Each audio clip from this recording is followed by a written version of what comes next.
Okay, sorry, let me just make some adjustments here. Oops, we went a little bit off kilter. There we go. I believe we're nice and centered now. Hi everybody, this is Professor Iris Miano again, giving you a construction demonstration.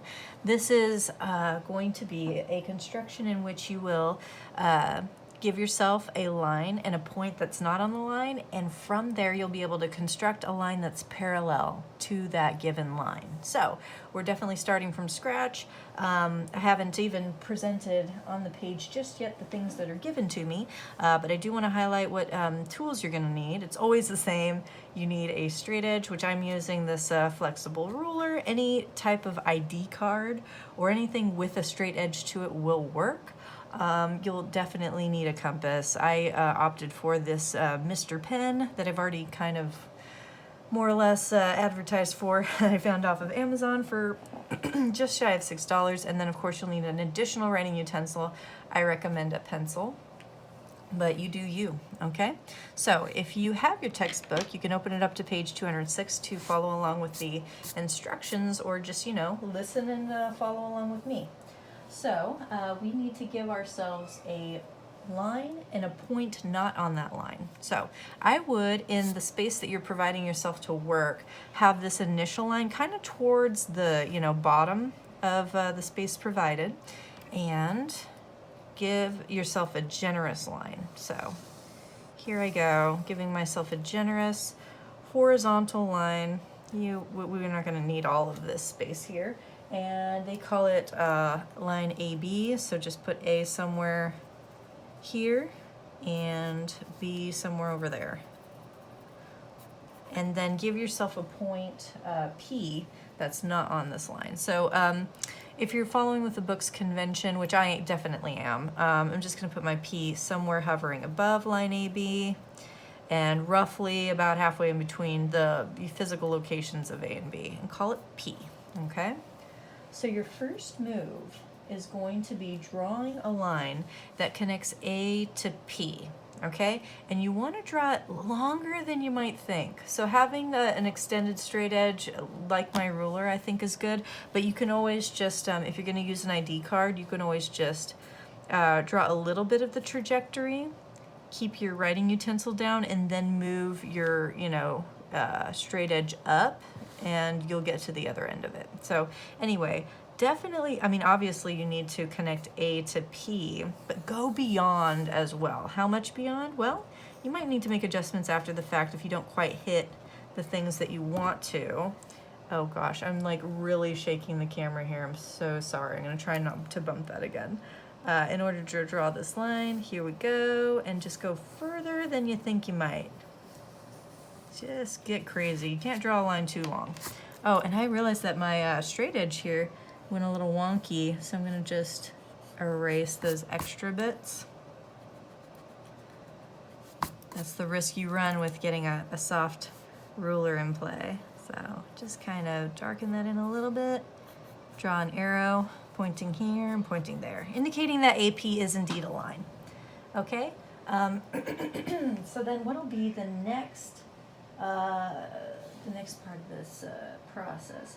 We're going to want to draw an arc in which the compass, so you're going to need to take your compass, and if you have one like mine, you're going to have to start opening it up if it's not already open.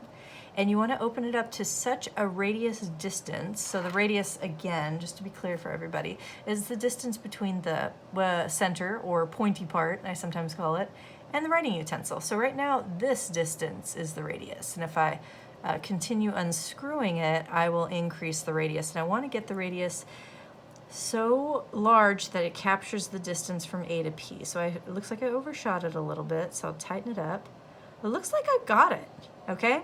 So you want to maintain that radius and draw an arc centered at A, going through P, and curving all the way down to crossing line AB, okay? So again, center at A and start above line AP, go through P, and swing it around town so that you intersect with line AB, like so. Okay, the point at which you intersect could be named. They don't name it in the process that they describe in the book. But, you know, if we wanted to name it, we can call it point C. I don't know, if we want to go next in the alphabet after B. And then, excuse me, just give it a name. Sure, C, if you want to. It's not necessary. Now, the next thing that we want to do is draw, keeping this distance that's already been captured from A to P. You'll want to now pick up your compass and center it on P and draw a similar arc above line AP, and then swinging down, and then swing down a lot because you're not really sure where it's going to need to connect in a subsequent step. So just really give it plenty of arc. All right, so I'm starting above line AP, and I'm going down, and I mean, you can get wild with it. That's plenty. That's going to be more than enough. But I want to make sure that we come up with this location. You don't need to intersect with line AB, is I guess my point. But if you swing all the way down just shy of intersecting with line AB, then you've got plenty of arc for subsequent step that needs to happen. So let's go ahead and name this next point, I guess D, if that's all right, next to letters D. They don't name this point in the construction instructions that you see in the book, but I like to just name all of the points that I create. I just think it makes for better clarity. Okay, here's the next step. You're gonna need to possibly, but not necessarily, change the distance in between your center and your writing utensil or the radius to capture the distance from P to C. That's your next move. So P to C, I'm gonna have to tighten my business up. You might have to do other things, but just do whatever you need to do to have your compass capture the distance from P to C. I believe I have it here. You guys in agreement there? Cool. So you're going to just, to be sure about it, center at P with your compass and draw a little arc here to go through C, just to convince yourself that you've done it. Okay, now that you know you have this distance, pick up your compass, center it at D, and draw an arc such that you intersect with this arc that was drawn, the second arc that you drew in this process. And you can be minimal about it and be like, oh, that's all I need to do, or you could swing it around a little bit more. It doesn't matter, just so long as you make that intersection known. Now, where are we with the letters? We were on D, so we can call this one E if we want to. Sure. Now we're ready to draw our line. Awesomely enough, we have enough information in order to do that. Basically, you're going to connect P to E. So line PE is going to be parallel to line AB. Okay, so let's connect them. So fun. All right. Oh, isn't it gorgeous? Oops. Oh, I love this construction. It's the most fun one, in my opinion. It's got the most meat to it. Anyway, so we're finished with our construction. We have constructed a line parallel to the given line that goes through from a point not on that line. So just to be clear, the given line was line AB. We went through a point P that was not on line AB, and so we created line PE, which is parallel to line AB. So let me write some details in this like kind of empty space over here. AB, this line is parallel to line PE is what I'm calling it.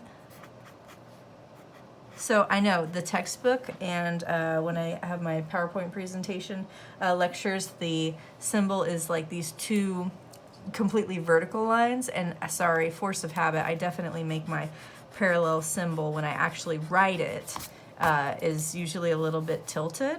I think that's perfectly fine as far as you guys following that with me with the notation. I don't think it's too wildly different from the textbook or the equation editor that I use for lectures, to where it's totally fine.